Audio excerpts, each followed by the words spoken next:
Aksi penolakan Undang-Undang Omnibus Law Cipta Kerja terus dilakukan oleh masyarakat di Indonesia.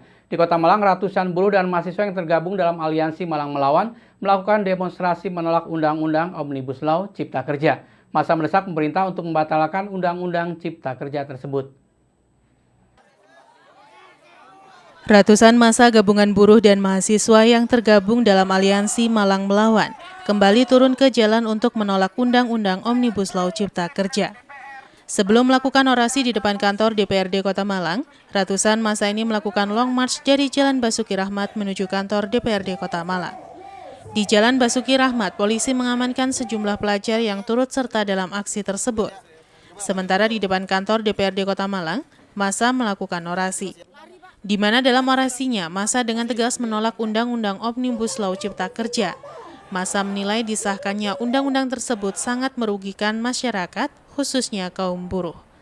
Massa mendesak pemerintah dan meminta Presiden Joko Widodo untuk membatalkan Undang-Undang Omnibus Law Cipta Kerja. Massa berharap agar Presiden yang pro terhadap masyarakat tidak menandatangani undang-undang tersebut dan segera mencabutnya. Sementara, massa mengancam akan terus melakukan aksi demonstrasi hingga Undang-Undang Omnibus Law dicabut, sehingga tidak merugikan rakyat. Ini adalah bagian dari aksi jaringan gerakan rakyat di seluruh Indonesia yang menyatakan menolak pengesahan Undang-Undang Cipta Kerja. Kami menuntut agar Presiden Jokowi segera mengesahkan Perpu untuk membatalkan Undang-Undang Cipta Kerja. Aksi ini tidak hanya sekarang, aksi ini akan dilakukan oleh kita semua, Malang, Surabaya, Jakarta, dan banyak tempat lain di hari-hari ke depan sampai nanti Presiden Jokowi menerbitkan Perpu. Di Malang secara khusus, karena aksi di tanggal 8 itu menimbulkan kerusuhan, hari ini kami memastikan bahwa aksi penolakan Omnibus Law itu tidak mengarah kepada kerusuhan. Jadi kalau ada teman-teman yang hari ini aksi menyerukan perdamaian, kami mau menyatakan bahwa kami juga ingin damai gitu. Kami tidak ada ingin kekerasan satupun. Kami semuanya pengen agar rakyat Indonesia itu makmur, sejahtera. Jadi kalau ada ormas kemudian aksi hari ini bilang soal perdamaian, kami ingin pastikan bahwa kami lebih ingin damai, lebih dari yang mereka inginkan. Kami menginginkan bukan hanya perdamaian, tapi kesejahteraan untuk seluruh orang, terutama mereka yang hari dalam posisi sangat rentan secara ekonomi dan sosial. Undang-Undang Cipta Kerja itu akan menggerus semua orang menjadi lebih miskin, menggerus area-area pertahanan rakyat di paling bawah. Masyarakat adat, petani, buruh, mereka akan tergusur ke belakang, kita akan mundur jauh ke belakang. Negara akan kehilangan kekuatannya untuk memastikan kesejahteraan seluruh warga negara. Kita ada seruan kepada seluruh elemen gerakan rakyat, seluruh organisasi masyarakat. Siapapun Anda, apapun organisasi Anda. Kalau Anda bilang tentang bahwa Anda itu mewakili masyarakat, mewakili rakyat, kami ingin Anda bersama-sama kami untuk bersatu, bersuara hal yang sama, yaitu batalkan Undang-Undang Cipta Kerja. Hentikan beretorika soal investasi, hentikan beretorika dan manipulasi semua fakta dan data yang mengatakan bahwa dia menjamin kesejahteraan rakyat. Undang-Undang Cipta Kerja tidak akan mewujudkan itu semua. Simon Alfredo melaporkan. Menjelang penghujan, pemeliharaan saluran air masih belum maksimal. Di beberapa titik saluran air terlihat kotor, penuh rumput, dan pendangkalan terjadi. Tidak hanya itu, sampah dibuang warga berserakan di sungai karena tidak hanyut terbawa air. Masih kurang maksimalnya pemeliharaan dan pembersihan saluran air pada musim kemarau, berdampak pada kotor dan dangkalnya serta berkurangnya debit air. Area dam menyempit akibat dipenuhi tanah dan tumbuh rumput liar. Tidak hanya akibat masih sulitnya menumbuhkan kesadaran sebagian masyarakat yang masih saja membuang sampah di aliran air, sungai yang kering terlihat banyak sampah. Kondisi berkurangnya debit air ini dirasakan oleh sebagian petani di kawasan Bocek Karangploso, karena sekalipun air mengalir tetapi sering tidak mencukupi sehingga berpengaruh pada hasil panen. Pembagian jatah air dari sumber Suko diberlakukan pada saat kemarau, di mana sumber air semakin berkurang. Tetapi seringkali tidak mencukupi untuk jatah penyiraman, perendaman, sehingga waktu perawatan tanaman seperti pemupukan seringkali tidak tepat waktu karena kurang air. Menurut salah seorang petani menjelaskan, di kawasan tersebut pada musim kemarau ketersediaan air semakin berkurang, sehingga pengelolaan lahan juga menjadi kurang optimal yang berdampak pada hasil panen. Di lokasi lainnya, keberadaan dam cemplung juga terlihat hal yang sama, kurang pemeliharaan. Area untuk aliran air semakin menyempit karena faktor penumpukan tanah dan pendangkalan terjadi akibat sampah bercampur lumpur. Kalau kemarau ya ada kurang, masih yang di bawah masih kurang. Masih kurang, Pak ya? Ya, Kurangnya banyak apa sedikit, Pak? ya kalau kemarau ya kurang kalau bawahnya itu Iya. masih membagi. Ya kurang ini ya pembagian banyak Iya. Sediaan airnya kan tanaman ini kan harus digilir kan. Ya kurang masih sedang. Ada yang paling bawah sini yang kurang Iya. airnya. Iwan Hikmawan melaporkan. Menunggu perbaikan jalan Jambuwer Ngajum sampai dengan Dusun Precet Wagir mengalami kerusakan parah. Kondisi jalan dikeluhkan dan mengganggu aktivitas pengguna jalan. Banyak pihak berharap sebelum penghujan ada perbaikan jalan sehingga kerusakan tidak semakin parah. Beginilah pemandangan di Jalan Jambuwer Ngajum sampai dengan Dusun Precet Sumber Suko Wagir. Sepanjang lebih dari 2 kiloan mengalami kerusakan parah sehingga mengganggu aktivitas pengguna jalan. Jalan penghubung Ngajum dan Wagir ini sudah cukup lama rusak dan belum ada perbaikan. Kondisi jalan bergelombang akibat aspal hilang dan berlubang. Belum lagi menjelang penghujan, kerusakan jalan bisa semakin parah atau jalan akan hancur.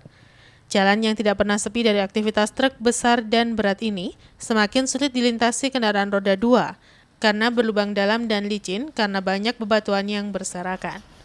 Menurut salah seorang warga setempat menjelaskan, kondisi jalan sudah mengganggu pengguna, terutama ketika beraktivitas melintasi jalan tersebut, karena harus ekstra berhati-hati, terutama ketika membawa beban di sepeda motor.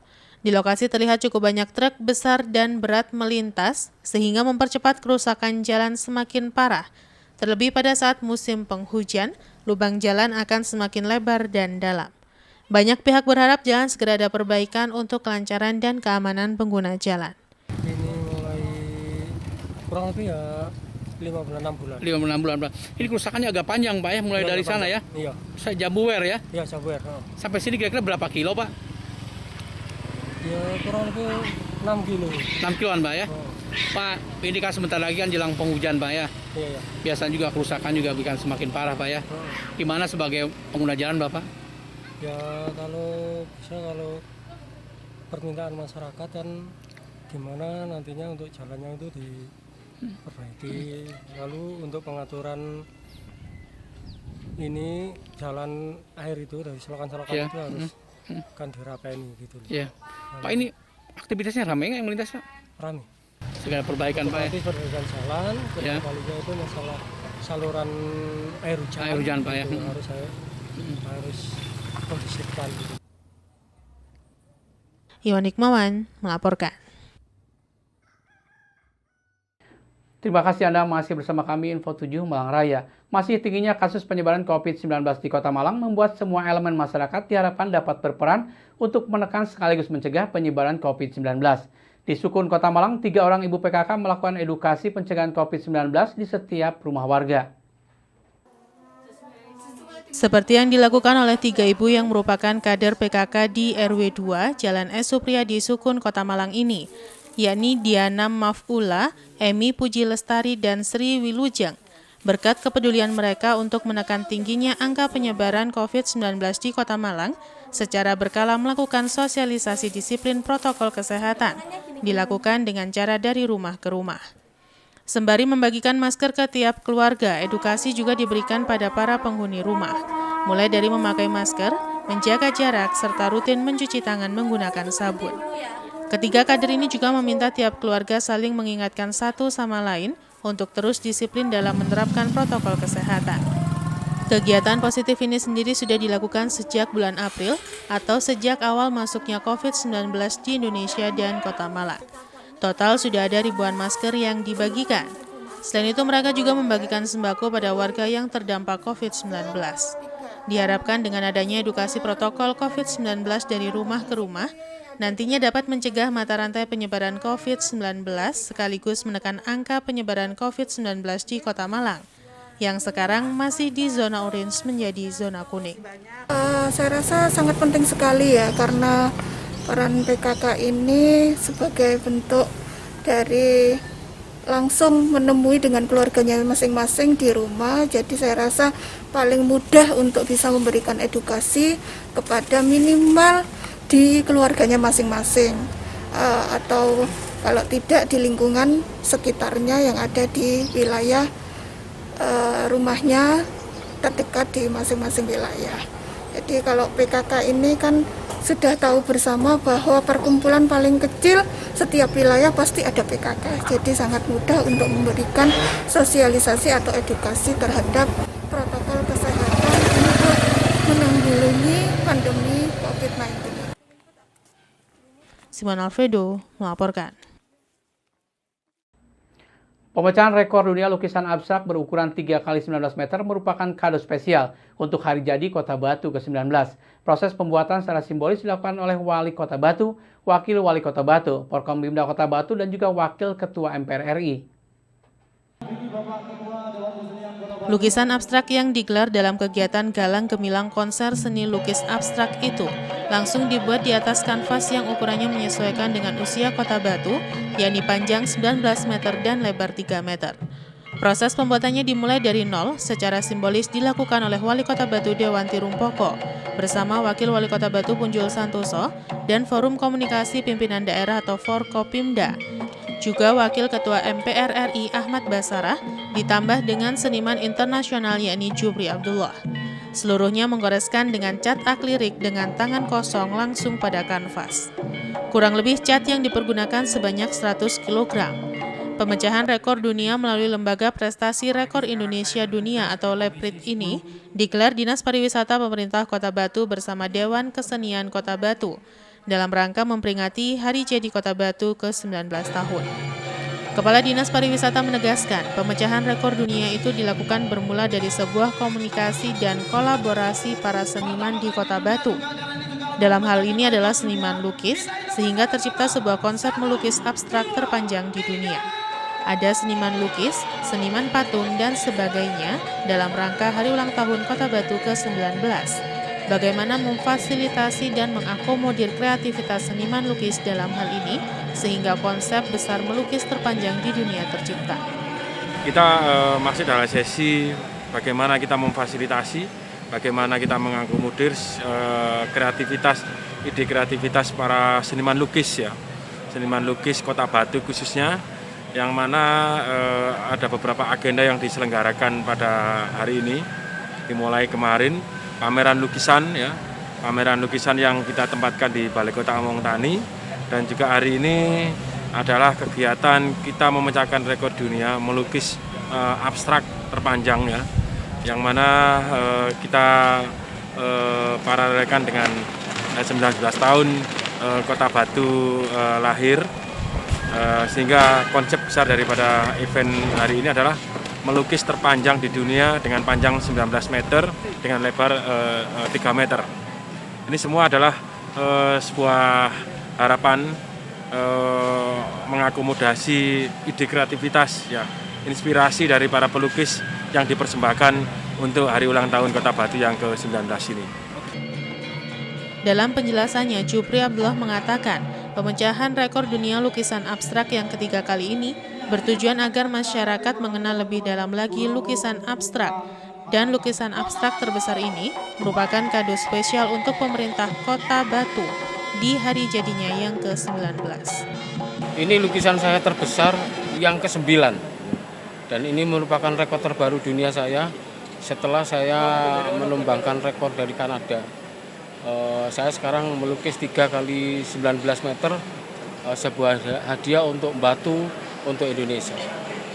Yang sebelum-sebelumnya itu Karya saya pertama kali membuat karya besar itu di Solo dengan ukuran 3 x 10. Kemudian saya tumbangkan lagi di Jogja ukuran 3 x 12. Kali ini spesial buat ulang tahun Kota Batu. Saya memecahkan rekor dunia ukuran 3 x 19 sesuai dengan hari ulang tahun Kota Batu. Ya, ini sebuah karya lukis abstrak saya terbesar. Tema yang saya ambil adalah Batu untuk Indonesia dan dunia. Yanto Yancung melaporkan. Terima kasih Anda masih bersama kami Info 7 Malang Raya. Sebagai wujud pengabdian kepada masyarakat, Dharma Wanita Persatuan Kota Batu menggandeng ibu-ibu dan juga kader Bank Sampah Cemara, Desa Sumberjo, Kecamatan Batu, Kota Batu, menggelar pelatihan decoupage yang bertujuan untuk mengasah kreativitas dalam mengolah limbah atau barang bekas. Beginilah kesibukan ibu-ibu bersama kader Bank Sampah Cemara Desa Sumberjo, Kecamatan Batu, Kota Batu, saat mengikuti pelatihan decoupage sebanyak 30 kader Bank Sampah Desa Sumberjo, Kota Batu, tampak serius mengikuti pelatihan decoupage yang diselenggarakan oleh Dharma Wanita Persatuan Kota Batu. Seni menghias sebuah benda dengan cara menempelkan potongan-potongan kertas berwarna atau bergambar pada permukaannya yang dipadukan dengan efek cat khusus, daun emas atau unsur-unsur dekoratif lainnya, sehingga menghasilkan benda dekoratif yang memiliki unsur seni dan ekonomis. Sejumlah barang bekas yang sudah tidak terpakai di rumahnya seperti botol, toples, hingga telenan, usai diberi warna dasar putih, barang-barang tersebut dengan telaten diberi perekat untuk merekatkan hiasan decoupage sesuai selera. Proses penempelan gambar tak sekedar menempel, gambar harus benar-benar menempel merata di permukaan benda, sehingga tidak melipat yang membuat gambar menjadi jelek. Langkah terakhir menjemur dan jika sudah kering dicuci. Barang-barang yang tidak dipandang dan hampir masuk tempat sampah kini memiliki nilai estetika dan seni yang tinggi. Ketua Bank Sampah Cemara Desa Sumberjo, Kota Batu, Suti Erni, menyambut baik kegiatan pelatihan ini yang bisa mengaktifkan program-program kegiatan yang sempat terhenti karena adanya pandemi. Terlebih hal itu bertujuan untuk mengasah kreativitas kader Bank Sampah dalam mengolah limbah yang bisa meningkatkan perekonomian keluarga. Pelatihan decoupage dari DWP Kota Batu, dan juga ada ini pemeriksaan gratis, check up ya. Sekalian juga sama dasar, karena kita mau mengaktifkan lagi kegiatan kita yang dulu PKK pasar minggu, yang kemarin sempat beberapa bulan karena virus itu COVID. Jadi kebetulan ini kemarin DWP memberi kesempatan kepada kami ke Bank Sampah, karena memang ini khusus untuk Bank Sampah. Jadi Bank Sampah kami diberi kesempatan, akhirnya kami menerima dan kita gabungkan semua kegiatan yang pernah ada di Gangpara ini. Memang dari pelatihan ini dari Bank Sampah guna untuk meningkatkan. Kemarin kan cuma mengumpulkan sampah, jadi biar kita mempunyai produk bisa untuk dijual untuk menaikkan perekonomian di sini wilayah warga Ara. Sementara itu, Sekretaris DWP Kota Batu mengatakan tujuan dari adanya pelatihan decoupage ini karena pihaknya ingin warga Kota Batu khususnya kader Bank Sampah bisa lebih memanfaatkan limbah-limbah yang masih bisa didaur ulang, sehingga tidak menjadi limbah tidak terpakai di tempat pembuangan akhir. Tujuan akhirnya juga akan berdampak pada perekonomian masyarakat. Selain memberikan pelatihan decoupage, pihaknya juga bekerja sama dengan Dinas Kesehatan Kota Batu untuk melakukan tes kesehatan bagi warga sekitar Sumberjo, seperti cek kesehatan gula darah, asam urat, dan kolesterol. Diharapkan warga bisa lebih aware, lebih waspada pada kesehatan tubuh masing-masing dan keluarganya. Kami juga bekerja sama dengan Dinas Kesehatan melakukan tes kesehatan untuk warga sekitar, supaya bisa mengetahui gula darah, asam urat, dan kolesterol. Tujuannya kami ingin warga sekitar Sumberjo ini bisa memanfaatkan, khususnya kader Bank Sampah, bisa memanfaatkan limbah-limbah yang masih bisa didaur ulang, supaya tidak menjadi limbah tidak terpakai di TP. Harapannya dari kegiatan pelatihan decoupage ini kita bisa meminimalisir limbah dan juga bisa menambah perekonomian masyarakat melalui hasil decoupage yang bisa dijual oleh mereka. Kemudian dari pemeriksaan kesehatan sendiri, warga bisa lebih aware atau lebih waspada tentang kesehatan tubuh masing-masing dan keluarga. Yanto Yancung melaporkan.